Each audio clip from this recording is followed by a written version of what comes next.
फॅबटेक engineering Kudal, GI rolling shutter, gear shutter, collapsible gates, compound gates, slide gates, grills soil sheet proofing, GI profile sheet proofing आणि AC sheet proofing.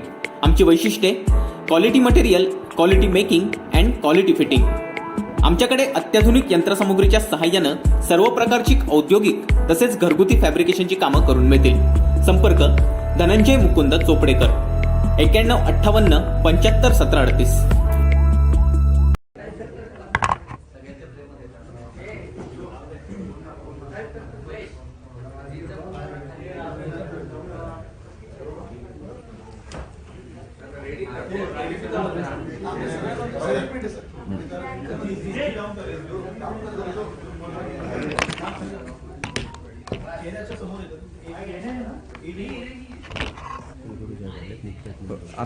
आपण येणार का? आपण so आभार मानूया. Press आहे, यायला हरकत नाही. आपण या.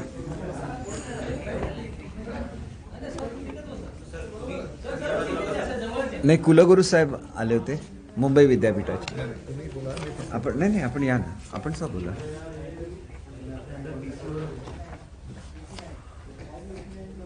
सुरू करू का? नेहमी मी आपल्याबरोबर प्रवक्ता म्हणून बोलत असतो. आज मी एक कोकणचा नागरिक म्हणून मुख्यमंत्री महोदयांचे आभार मानण्यासाठी मुद्दाम आपल्याशी बोलतोय. आमचे जिव्हाळ्याचे जे प्रश्न होते, जे अडीच वर्ष पेंडिंग होते, गतिशील सरकार कसं असावं याचं उत्कृष्ट उदाहरण हे विद्यमान सरकार जे शिंदे साहेबांचं आणि फडणवीस साहेबांच्या नेतृत्वाखाली कार्यरत झालेलं आहे. मला सांगावंसं वाटतं की परवाच्या दिवशी मी मुख्यमंत्री महोदयांशी बोललो की जवळजवळ 5-10 हजार शेतकऱ्यांच्या संबंधित असलेला विषय 2.5 वर्ष पेंडिंग आहे. त्यांनी ताबडतोब सांगितलं की एका दिवसात, ते तर मला खरं काल सांगत होते पण काल मी मुंबईत नव्हतो, आज त्यांनी ताबडतोब बैठक आयोजित केली. आणि मला आपल्याला सांगायला आनंद होतो की कोकणामध्ये विशेषतः आंबोली घाट सर्वांना परिचित आहे, एक पर्यटन क्षेत्र आहे. आणि तिथल्या ज्या जमिनी होत्या या संस्थान काळामध्ये तिथं जंगलं होती आणि त्याच्यामुळे त्या ठिकाणी गावं बसवणं ह्याच्यासाठी 15 लोकांची नेमणूक झाली होती. प्रत्येक गावामध्ये वेगवेगळी लोक होती आणि ह्याला कबूलतदार गावकर म्हणायचे. आणि ह्या जमिनी कसंच होते, सर्व लोक याचा टॅक्स भरून तो गव्हर्नमेंटकडे जमा करण्यासाठी या 15 लोकांची नेमणूक केलेली होती. आणि मागच्या सरकारच्या अगदी शेवटच्या काळामध्ये प्रिन्सिपली हे ॲक्सेप्ट केलेलं होतं की या लोकांना जमिनीचं वाटप करावं. परंतु आज मुख्यमंत्री महोदयांनी मीटिंग घेऊन निर्णय घेतलेला आहे की येत्या 2 आठवड्यामध्ये कॅबिनेटच्या समोर हा प्रस्ताव होईल आणि अनेक वर्ष जे लोक प्रतीक्षेमध्ये होती की त्यांच्या नावाने जमिनी नसल्यामुळे त्यांना नुकसान भरपाई मिळत नव्हती, त्यांना नवीन व्यवसाय करायचा असेल त्यांना बँकेचं कर्ज मिळत नव्हतं, अनेक तऱ्हेने ही लोक पीडित होती, यांना दिलासा देण्याचं काम आज महाराष्ट्राचे मुख्यमंत्री आदरणीय शिंदे साहेब आणि उपमुख्यमंत्री देवेंद्रजी फडणवीस साहेब यांनी केलेलं आहे. विशेषतः मुख्यमंत्री महोदयांनी स्वतः या मीटिंगचं अध्यक्षपद त्यांनी भूषवलेलं होतं आणि सर्व संबंधित सचिव, प्रधान सचिव या बैठकीला उपस्थित होते. आणि ह्याच्यामध्ये जे 2 महत्त्वपूर्ण निर्णय झाले त्याच्यामध्ये एक जी क्लिअर लँड आहे ही ताबडतोब त्याचं वाटप, अर्थात शासनाला जे पर्यटनासाठी लागेल किंवा इतर पर्पजसाठी लागेल, पब्लिक पर्पजसाठी लागेल अशा जागा वगळून सर्वच्या सर्व उर्वरित जागा ही प्रत्येक कुटुंबामध्ये इक्वली म्हणजे समान वाटप केलं जावं हा निर्णय घेतलेला आहे. लवकरच कॅबिनेट समोर हा प्रस्ताव सादर करायला आदरणीय मुख्यमंत्री महोदयांनी सांगितलेलं आहे. दुसरी गोष्ट आहे की ज्याच्यामध्ये ते 15 लोक जे होते हे कबूलातदार हे जमिनीचे मालक समजून त्या ठिकाणी 35 सेक्शन हा इंडियन फॉरेस्ट ॲक्टचा अप्लाय करण्यात आलेला होता आणि त्याच्यामुळे त्यांच्या अनेक जमिनी याच्यावर तात्पुरती नोंद ही वन खात्याची झालेली होती. याच्या संदर्भात सुद्धा तातडीने वन विभाग आणि लॉ अँड ज्युडिशरीने याची पाहणी करून ही जी जमीन आहे ज्याच्यामध्ये आयडेंटिफाईड फॉरेस्ट जे असतं त्याच्यामध्ये त्याचे मालक खाजगी असू शकतात आणि ते गृहीत धरून प्रस्ताव हा सादर करण्याचे त्यांनी तातडीने आदेश दिलेले आहेत. त्याच्यामुळे त्यांची जी दुसरी मागणी होती की आमच्या जमिनी आहेत त्याच्यावर चुकून वन विभाग लागलेला आहे, तर त्या जमिनी ट्रान्सफर होत असताना त्याचं स्टेटस सेम राहील, परंतु त्याच्यामध्ये वनसदृश्य जे ॲक्टिव्हिटीज अलाउड असतात त्या करता येतील हे सगळं गृहीत धरून याची तपासणी करण्याचे जे आदेश आणि प्रस्ताव सादर करण्याचे आदेश जे आदरणीय मुख्यमंत्री महोदयांनी दिलेले आहेत, त्याच्यामुळे दुसरी जी मागणी होती ती सुद्धा या गावांची मान्य झालेली आहे. आणि 3 गावांचा हा प्रश्न होता. त्याच्यापैकी आंबोली आणि गेळे 2 गावांच्या जमिनीचं वाटप हे सर्व गावातले जे शेतकरी आहेत त्यांना केलं जाईल. आणि चौकळची स्वतंत्र बैठक घेण्यासाठी त्यांनी मला सांगितलेलं आहे की तुम्ही स्वतः चला. प्रधान सचिव महसूल आणि मुख्यमंत्री महोदयांचे जे प्रधान सचिव आहेत हे दोन्हीही लवकर चौकुळ गावाला भेट देतील, तिथली बैठक घेतील आणि तिथला सुद्धा प्रश्न सोडवतील. तिथं दुसरा एक प्रश्न असा होता की मुंबई विद्यापीठाचं उपकेंद्र हे त्या ठिकाणी आंबोली विद्यापीठाचे कुलगुरू आदरणीय पेडणेकर साहेब करत होते, परंतु जवळजवळ हा सुद्धा प्रश्न जवळजवळ 2-2.5 वर्ष पेंडिंग होता. आज या प्रश्नाच्या संदर्भात सुद्धा मुख्यमंत्री महोदयाने आदेश दिलेले आहेत आणि लवकरच सुमारे 50 एकर जमीन, आता अर्थात कुलगुरू साहेब याच्याबद्दल बोलतील, परंतु आपली डेव्हलपमेंट या भागामध्ये होऊ शकेल. दुसरे जे आदेश आदरणीय मुख्यमंत्री महोदयांनी दिलेले आहे तिथं जी जमीन मेनन नावाच्या कंपनीकडे होती आणि त्यांनी जी सरेंडर केलेली आहे त्याच्यामध्ये पर्यटन विभागाने त्याची मागणी करावी आणि त्या ठिकाणी आंतरराष्ट्रीय दर्जाचा गोल्फ कोर्स आणि कन्व्हेन्शन सेंटर करण्याच्या संदर्भात सुद्धा मुख्यमंत्री महोदयांनी आवश्यक ते निर्देश दिलेले आहेत.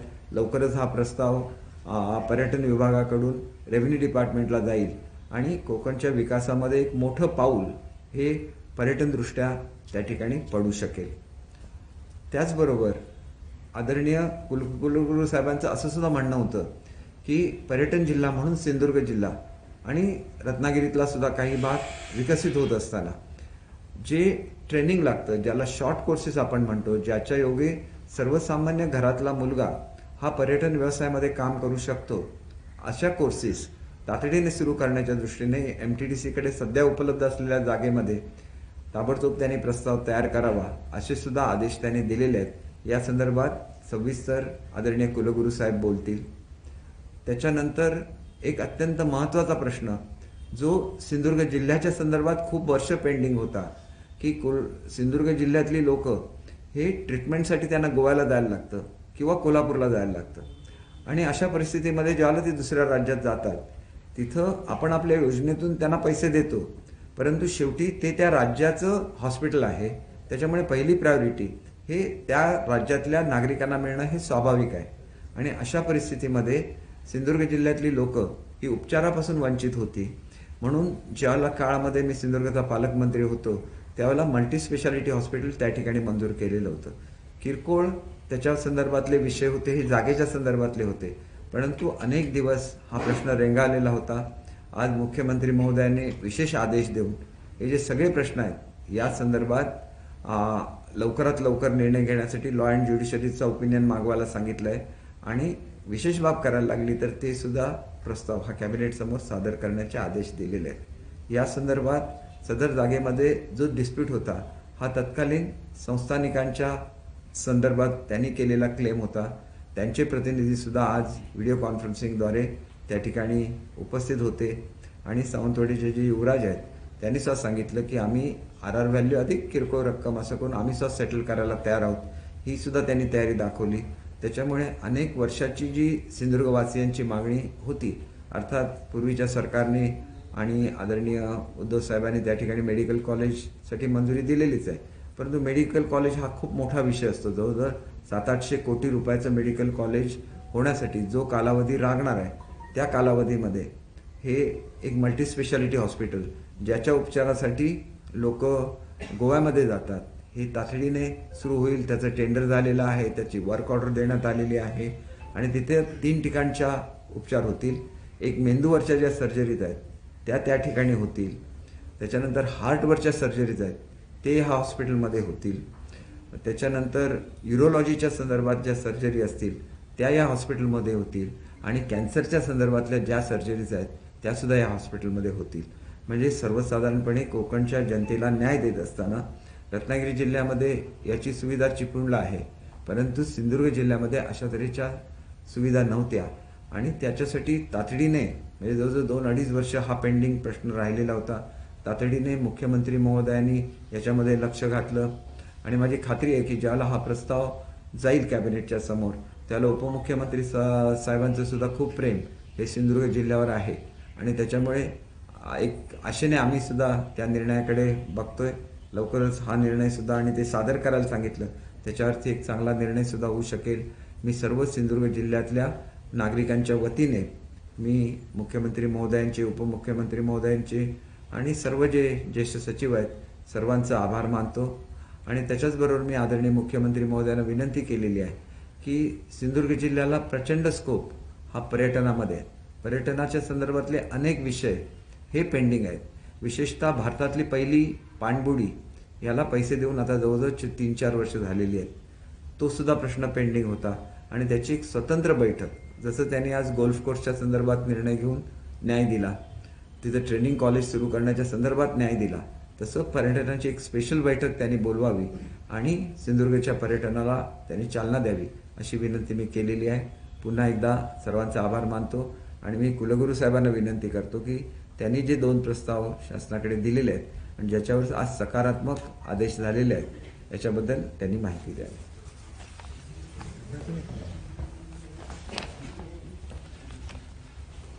नमस्कार.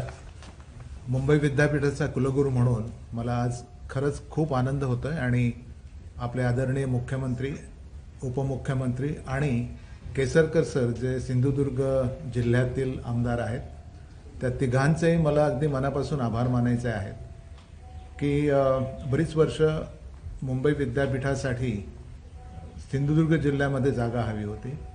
आपणा सर्वांना कल्पना असेल की महाराष्ट्र विद्यापीठ कायद्यानुसार प्रत्येक जिल्ह्यामध्ये विद्यापीठाचं स्वतंत्र उपपरिसर असावं अशी तरतूद आहे आणि त्या दृष्टीने ठाणा, रत्नागिरी इथे झालेलं आहे आणि सिंधुदुर्ग आम्ही काही महिन्यापूर्वी सुरू केलं, पण ती एक भाड्याची जागा घेऊन केलेलं आहे आणि त्यासाठी अतिशय चांगल्या ठिकाणी म्हणजे आंबोली ठिकाणी जिथे बायोडायव्हर्सिटीसाठी अतिशय सुंदर जागा आहे आणि आता आपले जे भारताचं नवीन शैक्षणिक धोरण सुरू झालेलं आहे त्या दृष्टीने नवीन कोर्सेस इथे करता येईल, संशोधन करता येईल आणि त्यासाठी 50 एकर जागा विद्यापीठाला मिळावी आणि केसरकर सरांनी तिथेही एक सूचना दिलेली आहे.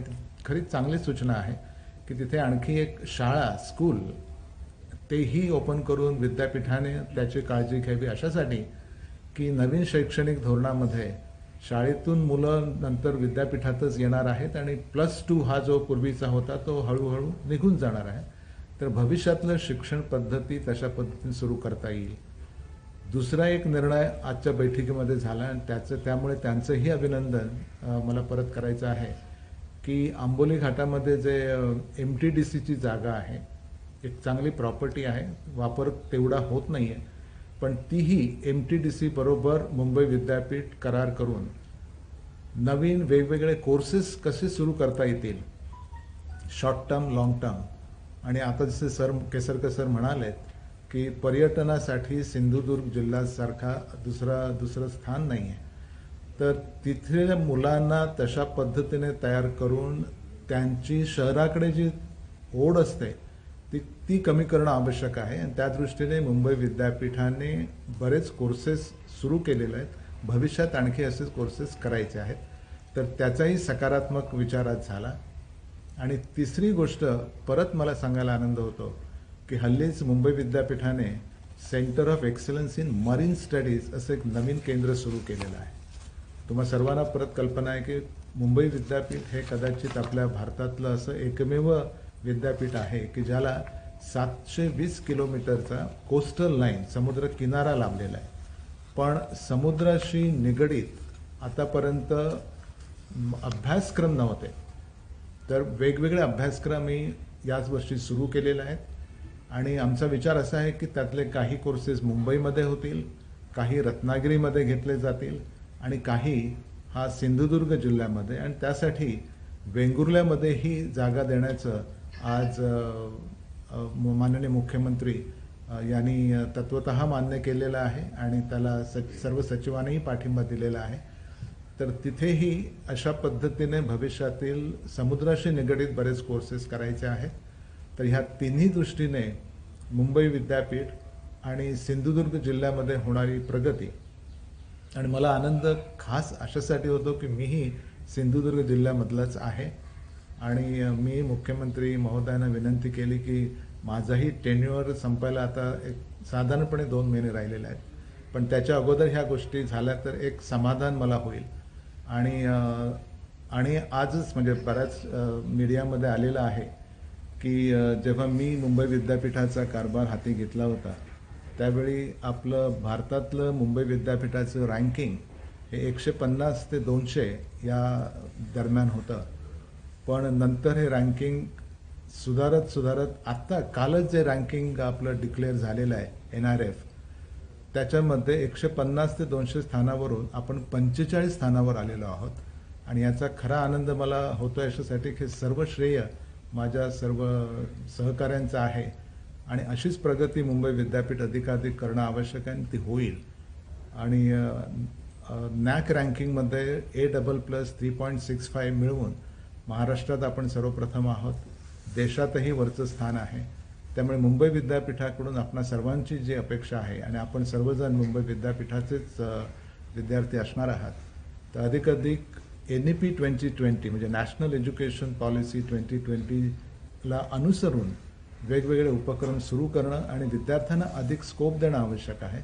आणि त्या दृष्टीने कोस्टल लाईन आणि सर्व जिल्ह्यातील विद्यार्थ्यांना तिथेच राहून एक केवळ नोकरी नाही तर स्वतःच्या पायावर उभं राहून व्यवसाय कसे करता येऊ शकतील त्या दृष्टीचं शिक्षण हे मुंबई विद्यापीठातून देणं आवश्यक आहे. त्याला सुरुवात झालेली आहे आणि आम्ही ते करू. धन्यवाद.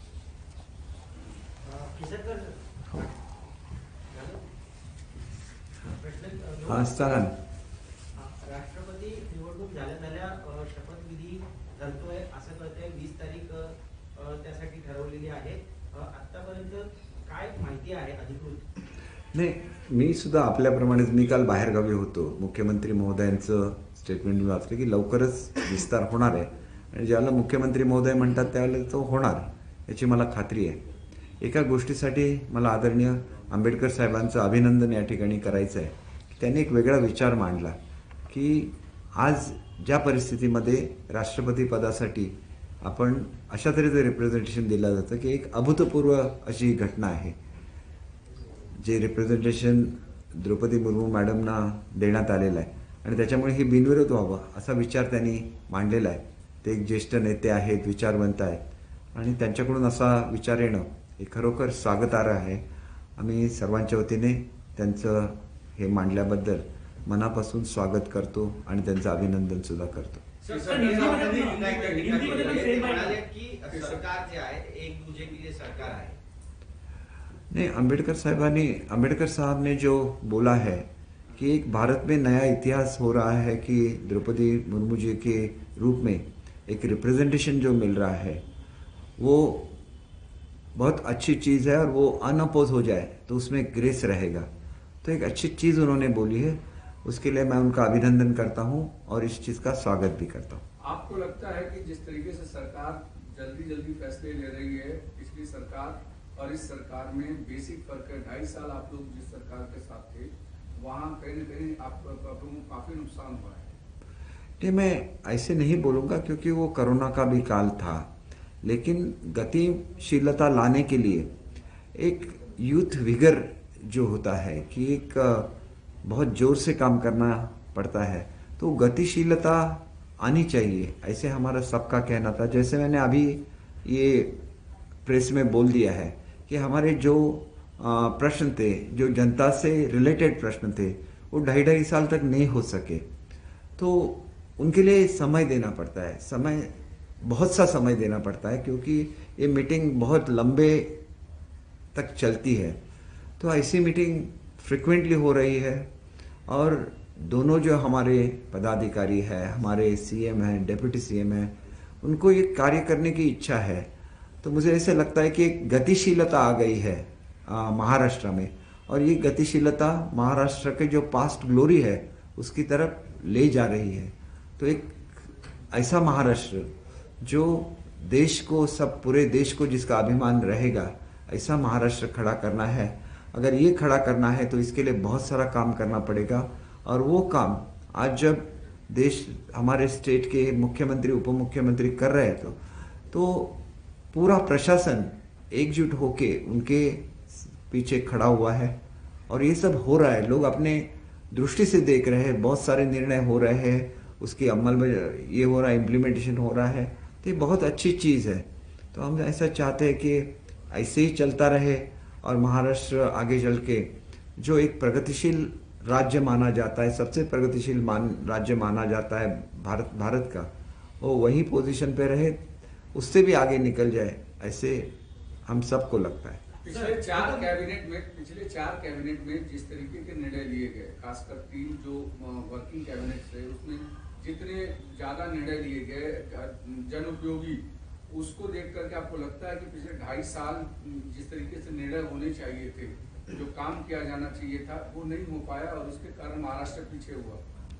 नहीं, देखिए, कोरोना की वजह से तो पूरे भारत में ये स्थिति थी कि फर्स्ट प्रायोरिटी प्राइम मिनिस्टर साहब की भी कोरोना पे मात करनी थी। और जिस तरह से उन्होंने वैक्सीन का सप्लाई सब स्टेट को किया, इसकी सराहना पूरा विश्व कर रहा है। और कोरोना के बाद एक ऐसी स्थिति आ जाती है कि जो हम लोग गंवा चुके हैं उसको हासिल तो करना ही है, लेकिन इससे और बहुत आगे निकलना है। और इसके लिए जो एक इच्छा शक्ति चाहिए वो हमारे मुख्यमंत्री उप मुख्यमंत्री दोनों में है और ये करके दिखाएंगे। इसका हम सवाल ये है कि कैबिनेट विस्तार जो है बहुत जल्द होने वाला है, जैसे कि मुख्यमंत्री जी ने कहा है, लेकिन आपको केंद्र में बड़ी जिम्मेदारी मिल सकती है, इस तरह की चर्चा है, उसके लिए आप तैयार हैं? जिम्मेदारी मिलती है केंद्र सरकार में। देखिए, ये जिम्मेदारी जो एमपीज है हमारे, उनको मिलनी चाहिए, ऐसे मैं चाहता हूँ, क्योंकि बहुत दिनों से एनडीए का एक सदस्य रह चुका है शिवसेना, और शिवसेना के हमारे जो सांसद है 4-4, 5-5 बार वो जीत चुके हैं। कोई अगर रिस्पॉन्सिबिलिटी दे ही देता है तो कोई ना नहीं बोल सकता, क्योंकि ये बहुत बड़ी हस्तियाँ रहती है जो आपको ये बोलती है। लेकिन मुझे ऐसे लगता है कि जो हमारे एमपीज़ हैं उनमें काफ़ी काबिलियत है, वो ये काम कर सकते हैं। और शिवसेना को एनडीए का एक सहयोगी सदस्य होना चाहिए। महाराष्ट्र में जो हुआ वो राष्ट्रीय स्तर पे भी होना चाहिए, ऐसे मानने वाले कार्यकर्ताओं से मैं एक हूँ। और अगर ऐसे हो गया तो हम सबको बहुत खुशी होगी कि जो 25 साल पुराने दोस्त है, 25 साल पुराने दोस्त पार्टियां हैं जो समविचार की है, अगर इकट्ठा आती है और भारत के विकास में अपना सहयोग देती है, तो इससे बड़ी खुशी हमारे लिए क्या होगी। सर, आपने कहा कि शिवसेना के सांसद है, उन्हें मौका मिलना चाहिए जो कई टर्म से जीत के आ रहे हैं। इसका अर्थ बताइए कि शिंदे गुट में इस समय कितने शिवसेना के सांसद हैं? देखिए, हम तो शिवसेना ही है ना, हम बार बार बोल रहे हैं हम शिवसेना है। तो जो 18 एक चीज माफ के आपको टोक रहा हूं, मतलब जो 19 सांसद हैं, 19 में से कितने सांसद इस समय मुख्यमंत्री जी के साथ हैं? हम ऐसा चाहते कि सब सांसद इकट्ठा रहे, सब एमएलए भी इकट्ठा रहे, आगे चल के शिवसेना इकट्ठा रहे, उस पर हमारे जो पक्ष प्रमुख है उनका आशीर्वाद रहे। मैं तो खुद ऐसा चाहता हूँ। जो बाला साहब का रोल था कि एक आशीर्वाद देने का, एक शक्ति, ऐसी शक्ति बनने का जो ऊर्जा दे दे, और वो कैपेसिटी उद्धव साहब में है। उनके आशीष हमेशा मिलते रहे, उनका सपोर्ट मिलता रहे इस गवर्नमेंट को। और एक बार फिर शिवसेना भाजपा की जो युति है, जो पूरे भारतवर्ष के लिए एक उदाहरण था कि 25 साल ये युति चली और उसमें कोई भी ये नहीं हुआ। 25 साल के बाद अलग अलग इलेक्शन किया गया, फिर भी इकट्ठा आ गए। उस वक्त अगर एक दूसरे के खिलाफ इलेक्शन लड़के इकट्ठा आ सकते हैं, तो इस बार का इलेक्शन तो हमने इकट्ठा ही किया था, फिर इकट्ठा क्यों नहीं आ सकते, ये हमारा सवाल है। और जो सातत्याने रेफरन्स दिला जातोय, मुख्यमंत्र्यांच्या अकार्यक्षमतेवरती बोट ठेवलं जात आहे, निर्णय होत नव्हते। काल अब्दुल सत्तार असतील, आज तुम्ही सांगताय की नवीन मुख्यमंत्री धडाडीने निर्णय घेतला, तत्परता आहे, सर्वसामान्यांचे विषय मागे लागतात। नेमका अकार्यक्षम कोण? अकार्यक्षमतेचा आरोप कोणावरही लावलेला नाही, मला अत्यंत नम्रपणे सांगायचं आहे। मी करोनाच्या काळाबद्दल बोललो। करोनावर मात करणं हे जसं आदरणीय पंतप्रधान महोदयांचं जगामध्ये सगळीकडे कौतुक झालं, तसंच महाराष्ट्राचं कौतुक सुद्धा जगभर झालं। आणि त्याच्यामुळे एक चांगला मुख्यमंत्री कसा असावा हे सुद्धा उद्धव साहेबांनी दाखवून दिलं. परंतु बरोबरचे जे मित्रपक्ष असतात त्यांनी सुद्धा त्याच स्पीडने काम करायला लागतं. म्हणजे आता मी तुम्हाला प्रश्न सांगितले 2.5 वर्ष पेंडिंग होते. हे कोणाकडे होते? तर ती डिपार्टमेंट, काही डिपार्टमेंट काँग्रेसकडे होती, काही राष्ट्रवादीकडे होती. आणि त्याच्यामुळे असं होतं की या सगळ्या परिस्थितीमध्ये जो निर्णय घ्यायला उशीर होत होता. मी तुम्हाला साधं एक उदाहरण देतो की आमच्याकडे पर्यटनाला खूप स्कोप असतो. एक कंपनी आहे जी 4,000 कोटीची गुंतवणूक, 4 ते 5,000 कोटीची गुंतवणूक सिंधुदुर्ग जिल्ह्यामध्ये करणार होती पर्यटन क्षेत्रामध्ये. एकतर त्यांना वर्ष 1.5 वर्ष अपॉइंटमेंटच नाही मिळाली आणि ज्याला अपॉइंटमेंट मिळाली त्याला त्यांना 3 तास बसवून ठेवण्यात आलं आणि 3 तास बसवल्यानंतर 5 मिनिटाचा वेळ देण्यात आला. शेवटी असं होतं की या लोकांचे जे गुंतवणूकदार असतात ते परदेशामधले असतात. त्यांना वेळ आणि निर्णय आणि जे डिस्कशन असतं ह्याच्या बाबतीत ते अत्यंत जागरूक असतात. खरं तर हे डील रद्द करा असे त्यांचे परदेशी गुंतवणूकदार म्हणत होते. पण मी कशीबशी त्यांची समजूत घातली आणि लवकरच माझी खात्री आहे की आज ज्यावेळेला आमची पर्यटनाच्या संदर्भात बैठक आदरणीय मुख्यमंत्री महोदय घेतील त्याला अशा तऱ्हेचे जे मोठ्या मोठ्या गुंतवणुका असतात त्याला ते प्रायोरिटी देतील. मला असं सुद्धा मी बघितलेलं आहे पूर्वीच्या काळामध्ये की एक 40,000 कोटीची गुंतवणूक महाराष्ट्रामध्ये होणार होती आणि ते आल्यानंतर मुख्यमंत्री महोदयांनी त्यावेळेचे फडणवीस साहेब होते ताबडतोब वेळ दिली. पण ते सचिवांच्याकडे गेल्यानंतर त्यांना 1 तासभर उशीर झाला. दुसऱ्या दिवशी ते कृष्णपट्टमला तो प्रोजेक्ट गेला आणि त्या राज्याचे मुख्यमंत्री यांच्याकडे दुसऱ्या दिवशी सकाळी त्यांचा ब्रेकफास्ट झाला. जग एवढं ॲडव्हान्स्ड असतं आणि जगामध्ये हे निर्णय एवढे फास्ट घेतले जात असतात की आम्ही गतिशीलता नाही ठेवली तर महाराष्ट्रामधले येणारी गुंतवणुकीच्या घोषणा होतील परंतु प्रत्यक्षात त्याची अंमलबजावणी होणार नाही. आणि म्हणून ही कोणावर टीका नाही, ही टीका नाही. आम्ही शिकलेलो आहोत 2.5 वर्षामध्ये की आम्ही शिकलेलो जे आहोत त्याच्यावर विचार केला पाहिजे आणि त्याच्यावर अंमलबजावणी केली पाहिजे असं मुख्यमंत्री उपमुख्यमंत्र्यांनीचं धोरण आहे. आणि त्यांनी दोघांनीही कोणावरही कसलीही टीका केलेली नाही. आमचे जे प्रिन्सिपल्स आहेत, आमची जी आयडिओलॉजी आहे याच्यासाठी आम्ही वेगळे झालेलो आहोत. आम्हाला परफॉर्मन्स पाहिजे आणि तो परफॉर्मन्स आम्ही ज्या पक्षांबरोबर आघाडी केलेली होती त्यांच्या सोबत राहून तो परफॉर्मन्स होत नाही. तो परफॉर्मन्स व्हायचा असेल तर केंद्र आणि राज्य शासनाचं कोऑर्डिनेशन लागेल. त्या कोऑर्डिनेशनमध्ये सुद्धा कुठेतरी कमतरता होती. ह्या सगळ्या विषयाची लक्षात घेता मोठे मोठे प्रकल्प येतात, यांना पर्यावरण खात्याची मंजुरी लागते, केंद्र शासन ती देतं. अनेक परवानग्या ज्या लागतात, परदेशी गुंतवणूक असेल त्याच्यामध्ये केंद्र शासनाचा रोल येतो आणि हे सगळं जलद झालं पाहिजे तर तुम्ही सातत्याने केंद्राशी संघर्ष करू शकत नाही. राज्य कुठल्याही पक्षाचं असून दे, केंद्र हे लोकशाहीने निवडून दिलेलं एक केंद्रस्थान आहे, त्याच्याशी आपण कोऑर्डिनेशन केलं पाहिजे. ही जर भूमिका आपण ठेवली नाही तर आपलं जे फेडरल स्ट्रक्चर आहे की आपण राज्य आणि केंद्राचा जो समन्वय आहे त्याच्यामध्ये कुठेतरी बाधा येते आणि मग देशाच्या हिताच्या दृष्टीने अशी बाधा नसते. आणि म्हणून मला असं म्हणायचं आहे की कोणावर टीका करण्यापेक्षा आपण पुढे होऊन चांगला महाराष्ट्र घडवूया. ती कमिटमेंट आपल्या मुख्यमंत्री उपमुख्यमंत्र्यांची आहे आणि आपण सर्वजण त्यांच्या पाठीमागे उभं राहूया. आपके पक्ष प्रमुख कल जब शिवसेना भवन में कार्यकर्ताओं को संबोधित कर रहे थे तो उन्होंने कहा, उद्धव साहब ने, कि जरूरत पड़ी तो कांग्रेस एनसीपी के साथ हम फिर से चुनाव लड़ेंगे और जो शिंदे गुट है उसको या उनके विधायकों को हम धूल चटाएंगे, उन्हें विधानसभा में नहीं जाने देंगे और महापालिकाओं में भी हम एक साथ चुनाव लड़ सकते हैं और इसके लिए कार्यकर्ताओं को फिर से जमीन स्तर पर तैयारी करनी चाहिए. आपका कॉन्ट्रडिक्शन और उनका किस तरीके से? देखिए, पक्ष प्रमुख पे जो बोलते हैं उसको कॉन्ट्राडिक्ट करना ये मुझ जैसे छोटे से कार्यकर्ता को शोभा नहीं देता. लेकिन एक चीज़ तो मैं हमेशा कहना चाहूँगा कि हम बाला साहब के विचारों पे चलते हैं. बाला साहब ने बोला था कि अगर मैं लास्ट पर्सन भी होगा तो मैं कांग्रेस के साथ समझौता नहीं करूँगा, कांग्रेस के साथ कभी भी नहीं जाऊँगा, मैं अपनी विचारधारा को आगे लेके चलूँगा. अकेला मैं वो झंडा जो उनका है, वो सैफरॉन कलर का झंडा है, उसको लेके मैं आगे चलूँगा. तो हम उनके विचारों पे चलते. पक्ष प्रमुख क्या बोलते हैं वो बहुत बड़े हैं, वो कुछ भी बोल सकते हैं, लेकिन वो बाला साहब की विचारधारा थी या नहीं इस पर मैं बात कर सकता हूँ. पक्ष प्रमुख के खिलाफ मैं बात नहीं कर सकता हूँ. तो हमने पहले ही बोला है कि हम बाला साहब के विचारधारा पे चलेंगे. मोदी साहब आज जो नेतृत्व कर रहे हैं भारत का, जिसकी सराहना पूरे विश्व में हो रही है, तो उनका भी आशीर्वाद इस सरकार को है. तो तो आगे चल के एक अच्छा महाराष्ट्र बन के दिखाना है। और अगर मैं कुछ कॉन्ट्राडिक्टरी स्टेटमेंट करूंगा तो हमारे पक्ष प्रमुख भी उनको दुख लगेगा कि ये मुझ पे इतना प्रेम करने वाला कार्यकर्ता था, ये कैसे बोल रहा है। कल भी मैंने बोला था कि मैंने जैसे उद्धव साहब के मार्गदर्शन में काम किया है, उससे ज़्यादा काल मैंने पवार साहब के मार्गदर्शन में काम किया है। और ये मैं जब बोलता हूँ तो उन पे क्रिटिसाइज करने के लिए कुछ नहीं बोलता हूँ, उनके लिए मेरे दिल में बहुत ज़्यादा उनके रिस्पेक्ट है, बहुत ज़्यादा वो जो भी बोलते हैं और जो भी मुझे मिलते हैं वो बहुत ही पॉजिटिव रहते हैं। एक बार मुझे मिले थे सीएम साहब के डिनर में, तो उन्होंने बोल दिया कि कोंकण के लिए सबको इकट्ठा काम करना है, सब जो मतभेद है वो बाजू में रख के काम करना है। वो एक महान नेता है, उनके पॉलिसीज, उनका पक्ष जो करता है उसके बारे में हम लोग जब बोलते हैं तो उसमें पवार साहब का नाम लेना ये अनिवार्य हो जाता है, क्योंकि वो सुप्रीमो है राष्ट्रवादी कांग्रेस के।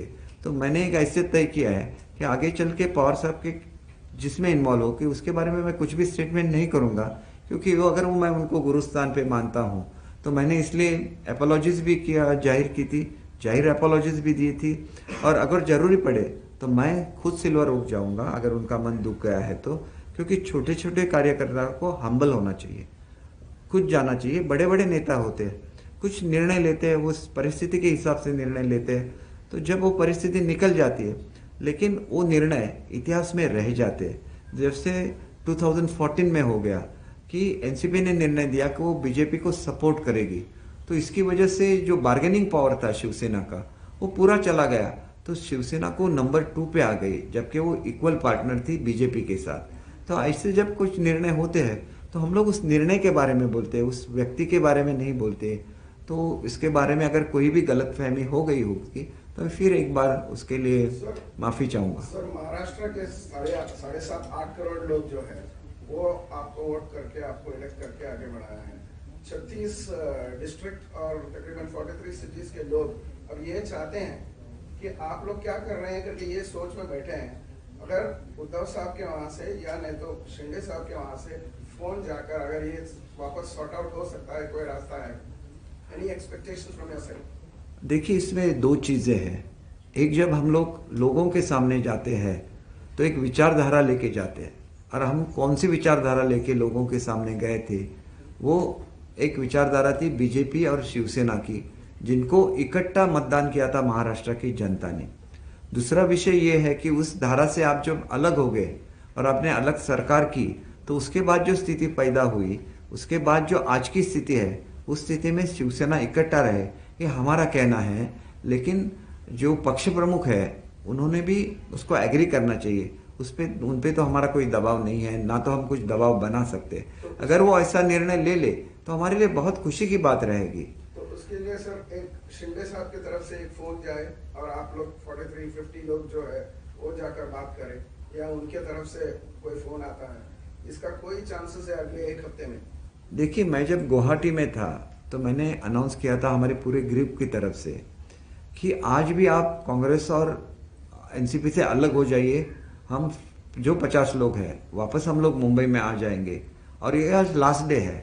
कल हम निर्णय करेंगे कि किसके साथ जाना है, और अगर हम लोग बीजेपी के साथ जाते हैं तो एक नाता बन जाता है, फिर हम लोग अकेले कोई डिसीजन नहीं ले सकते। तो ये भी जो डिसीजन है हम लोग अकेले नहीं ले सकते, इसके लिए हम जो इकट्ठा है, हमारी जो युति की सरकार है, उसको इकट्ठा निर्णय लेना पड़ेगा। और ये अच्छा निर्णय लेने के लिए मेरे समझ के हिसाब से बीजेपी को कोई इतराज नहीं है। बीजेपी के लोग भी आज भी उद्धव साहब को अपना नेता मानते हैं, उनके लिए रिस्पेक्ट रखते हैं। आपने देखा है कि मोदी जी जब जब महाराष्ट्र में आते हैं तो उद्धव साहब को अपना छोटा भाई करके पुकारते हैं। तो एक नाता है बीजेपी और शिवसेना का, वैसा रहे तो अच्छा है। लेकिन जैसे ही दिन जाते हैं तो अपने एग्जिस्टेंस के लिए भी कुछ कदम उठाने पड़ते हैं। अगर वो कदम उठाए तो किसी को ऐसे नहीं सोचना चाहिए कि हमने कुछ गलत कदम उठाया। इसके लिए मैं आज भी बोलता हूँ, बहुत कम समय बचा है हमारे लिए भी, शिंदे साहब के लिए भी। तो जो भी करना है उनको जल्दी करना चाहिए, और वो इनिशिएटिव बड़े लोगों से ही आ सकता है। और अगर वो उसके बारे में सोचे और कोई उसके बारे में कुछ प्रपोजल दे दे तो शिंदे साहब है, फडणवीस साहब है, उसके ऊपर उनको दिल्ली से बात करनी पड़ेगी, और एक अच्छे निष्कर्ष पे हम लोग पहुंच सकते हैं। लेकिन वो जो अगर ऐसे ही सोचते हैं कि कांग्रेस और राष्ट्रवादी को साथ में लेके किसी को हराना है, तो हराने का पॉलिटिक्स नहीं चलता है भारत में। भारत में डेवलपमेंट का पॉलिटिक्स चलता है। जब आप चुनाव लड़ते हैं तो आप किसी पार्टी के होते हैं, जब चुनाव जीतते हैं तो आप पूरे भारतवर्ष के हो जाते हैं, जब आप चुनाव जीतते हैं तो आप पूरे महाराष्ट्र के हो जाते हैं। तो वही हमारी भावना है और पॉलिटिक्स हमारे लिए बहुत ज़्यादा अहमियत नहीं रखती है। महाराष्ट्र के जन का कल्याण हमारे लिए अहमियत रखता है और लेके हम लोग चलेंगे। पॉलिटिक्स में क्या होता है, बड़े बड़े लोग उसको डिसाइड करेंगे, उसके लिए क्यों रुकना है। हमारे लोग तो काम कर रहे हैं, सीएम डीसीएम बहुत अच्छा काम कर रहे हैं, आगे भी अच्छा काम करते रहेंगे और जो भी कैबिनेट होगी वो भी इसी तरह से काम करती रहेगी, इसका मुझे विश्वास है। और जो फार्मर्स के लिए डिसीजन लिया है, जो फार्मर्स अपना कर्जा वक्त पे चुकाते हैं, उनको आज तक इंसेंटिव पूरे भारतवर्ष में नहीं दिया गया, वो देने वाली ये महाराष्ट्र की भूमि है, इसका हमें अभिमान है। Thank you. असे नवनवीन व्हिडिओ पाहण्यासाठी कोकणशाहीचं यूट्यूब चॅनल सबस्क्राईब करा व बेल बटन प्रेस करा। तसेच फेसबुक पेज लाईक करा आणि इंस्टाग्राम पेज व ट्विटर पेजला फॉलो करायला विसरू नका।